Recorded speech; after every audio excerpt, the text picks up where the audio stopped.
Hello friends, welcome to நிறை kitchen. இன்றைக்கி நம்ம கிச்சனில் சூப்பரான முட்டையை உடச்சி ஊற்றி ஒரு குழம்பு ரெடி பண்ணியிருக்கேன்.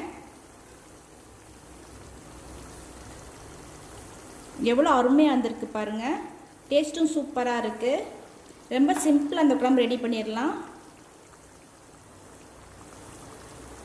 அதுக்கு முன்னாடி நம்ம சேனலை ஃபஸ்ட் டைம் பார்க்குறீங்கன்னா லைக் பண்ணுங்கள், ஷேர் பண்ணுங்கள், சப்ஸ்கிரைப் பண்ணுங்கள், பெல் பட்டனை கிளிக் பண்ணிடுங்க. தக்காளி எடுத்திருக்கேன்.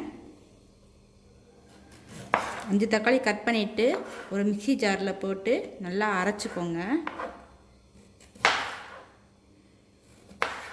சின்ன தக்காளிங்கிறனால நான் 5 தக்காளி எடுத்திருக்கேன். எது பெரிய தக்காளினா ஒரு 3 தக்காளி போதும். தக்காளி நல்லாவே அரைச்சாச்சு. அடுத்ததாக ஒரு கடாய் வச்சுருக்கேன். ஒரு 3 ஸ்பூன் அளவுக்கு எண்ணெய் ஊற்றிக்கோங்க. எண்ணெய் ஹீட் ஆயிடுச்சு. வாசனைக்காக லைட்டாக பட்டை கிராம்பு சேர்த்துருக்கேன். கொஞ்சமாக பெருஞ்சீரகம் சேர்த்துருக்கேன் தாளிக்கிறதுக்காக. அடுத்ததாக ஒரு 100 கிராம் அளவுக்கு சின்ன வெங்காயம் கட் பண்ணி வச்சுருக்கேன். இந்த குழம்புக்கு சின்ன வெங்காயம் யூஸ் பண்ணால் தான் டேஸ்ட்டு சூப்பராக இருக்கும். உங்கள்கிட்ட சின்ன வெங்காயம் இல்லாட்ட பெரிய வெங்காயம் யூஸ் பண்ணிக்கோங்க. ஆனால் சின்ன வெங்காயம் யூஸ் பண்ணால் தான் குழம்பு டேஸ்ட்டாக இருக்கும். வெங்காயம் நல்லா வதங்கட்டும். சின்ன வெங்காயம் பாதி அளவு வதங்கினதுக்கப்புறம் ஒரு ஸ்பூன் இஞ்சி பூண்டு பேஸ்ட்டு போட்டுக்கோங்க. இஞ்சி பூண்டு பேஸ்ட் நல்லா வதங்கிடுச்சு. இப்போ அரைச்சி வச்சிருக்கிற தக்காளி சேர்த்துக்கிடணும்.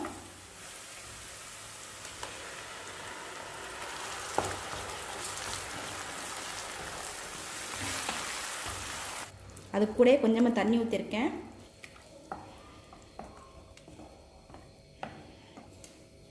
குழம்புக்கு தேவையான அளவு கல்லுப்பு சேர்த்துருக்கேன். நல்லா மிக்ஸ் பண்ணி விட்டுருங்க. தக்காளியோட பச்சை வாசனை போகட்டும். அது வரைக்கும் நல்லா வேகட்டும்.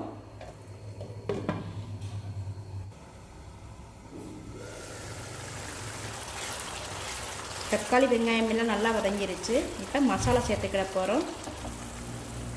கொஞ்சமாக மஞ்சள் தூள் சேர்த்துருக்கேன். காரத்துக்கு தேவையான அளவு மிளகாய்த்தூள், மல்லித்தூள், கரம் மசாலா, எல்லா மசாலும் சேர்த்துட்டு நல்லா மிக்ஸ் பண்ணி விட்டுருங்க.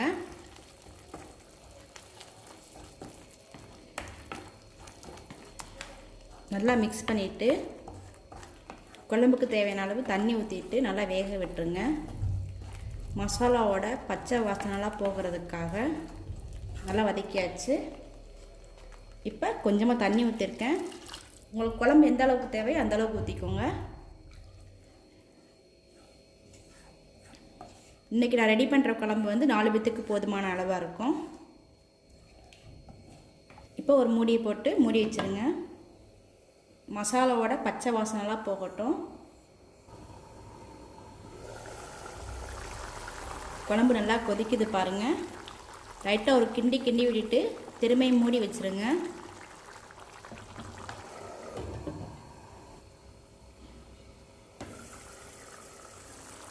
குழம்பு நல்லா கொதிச்சு பச்சை வாசனைலாம் போயிடுச்சு.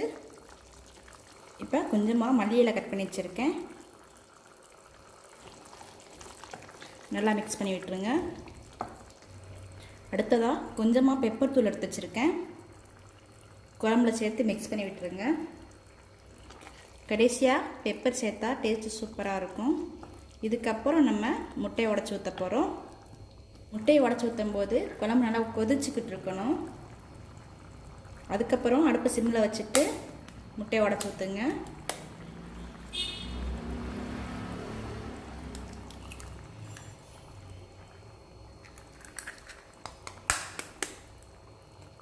நான் இன்றைக்கி 4 முட்டை ஊற்றிருக்கேன். 4 முட்டையும் உடச்சி ஊற்றிருக்கேன். அடுப்பு சிம்மில் வச்சுட்டு மூடி வச்சுருங்க. உடனே கிளறி விட்டுறாதீங்க. ஒரு 3 நிமிஷம் அப்படியே இருக்கட்டும்.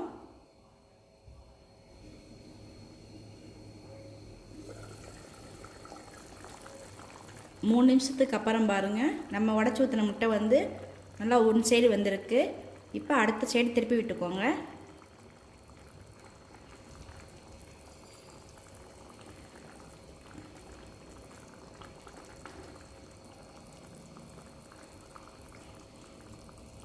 நம்ம உடச்சி ஊற்றுன மாதிரியே இருக்கும். இப்போ அடுத்த சைடு வேகட்டும். சூப்பரான உடச்சி ஊற்றின முட்டை குழம்பு ரெடி ஆயிடுச்சு. பாருங்கள், நம்ம சேர்த்துருக்கிற முட்டை பாருங்கள், நம்ம எப்படி உடச்சி ஊற்றினோமோ அதே ஷேப்பில் இருக்குது.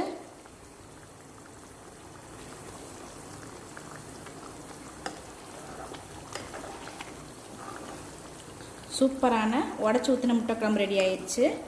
நீங்களும் இந்த மாதிரி ட்ரை பண்ணி பாருங்கள்.